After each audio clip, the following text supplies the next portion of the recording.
Hello, my name is Jamal Faison, and today I'm here to read you a speech by the late Robert F. Kennedy. The reason I am reading this speech is although written a long time ago, it seems to remarkably connect to what's going on now in present day. This speech means a lot to me because it was written a long time ago, but it still connects with what we're going through today. Why have we let misfortunes from the past follow us into present time? Have we really made that much progress? And have we done enough to solve our problems from the past? In the speech I'm about to recite by Robert F. Kennedy, I hope you see what I see and what he foretold all those years ago. I'm just 18 years old, and I can see that the state that the world is in is not one that it should be. I can see people killing others because of a different skin type and the way they choose to live their lives. I'm just 18 years old. History shows that youth are the only ones that bring change. So now I will begin reading the speech.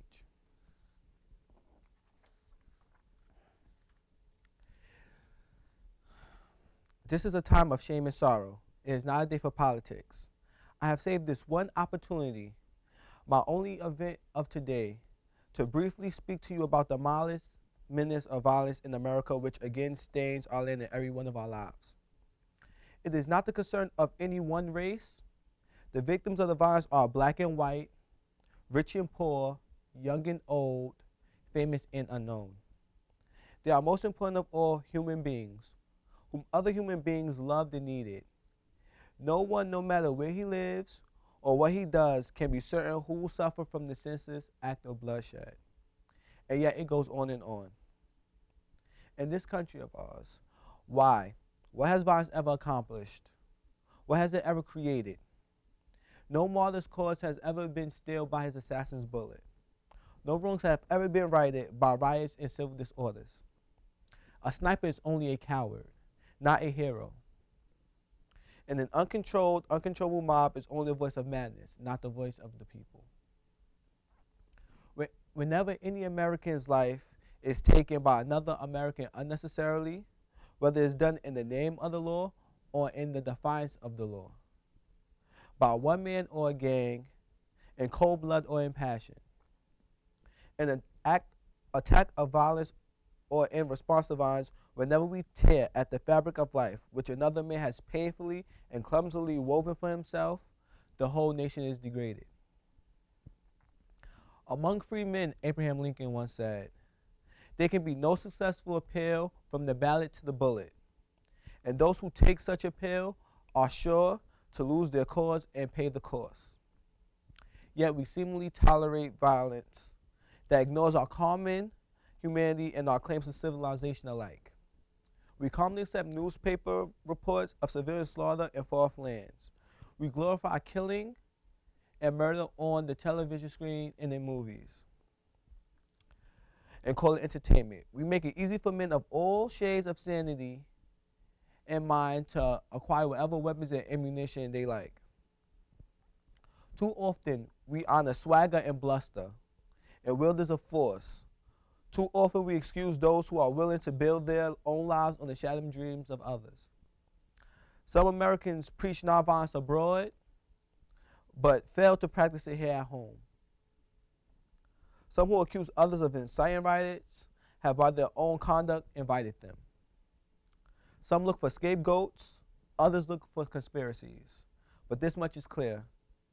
Violence breeds violence, repression brings retaliation, and only a cleansing of our whole society can remove the sickness from our soul. But there's another kind of violence, slower but just as deadly and destructive as the bomb in the night or the bullet. This is the violence of institutions, indifference, and inaction, and slow decay. This is the violence that afflicts the poor, that poisons relations between men because their skin has different colors. This is the slow destruction of a child by hunger, and schools without books, and homes without heat in the winter. This is the break of a man's spirit, denying him the chance to stand as a father and as a man among other men.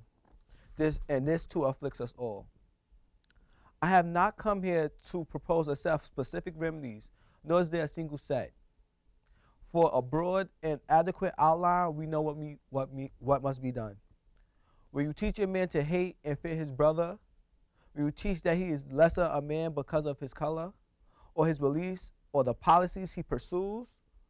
You also learn to confront others not as fellow citizens, but as enemies. To be met not with cooperation, but with conquest. To be subjugated and mastered.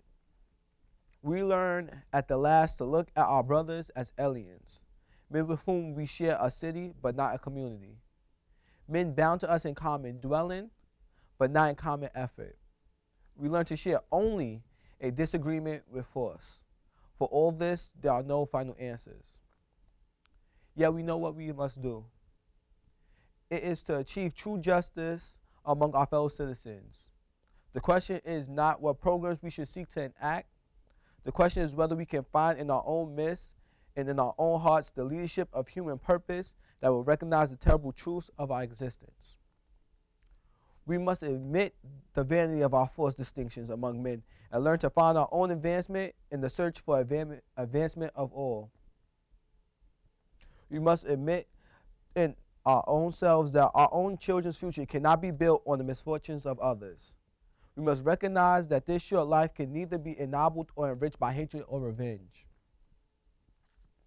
But we can our lives on this planet are too short and the work to be done too great to let this spirit flourish any longer in our land. Of course, we cannot vanquish it with a program nor with a resolution. But we can perhaps remember, if only for a time, that those who live with us are our brothers, that they share with us the same short moment of life, and that they seek, as do we, nothing but the chance to live out their lives in purpose and in happiness, winning what satisfaction and fulfillment they can. Surely, this bond of common faith, this bond of common goal, can begin to teach us something. Surely we can learn, at least, to look at those around us as fellow men, and surely we can begin to work a little harder to bind up the wounds among us and become in our hearts and brothers countrymen once again. Thank you.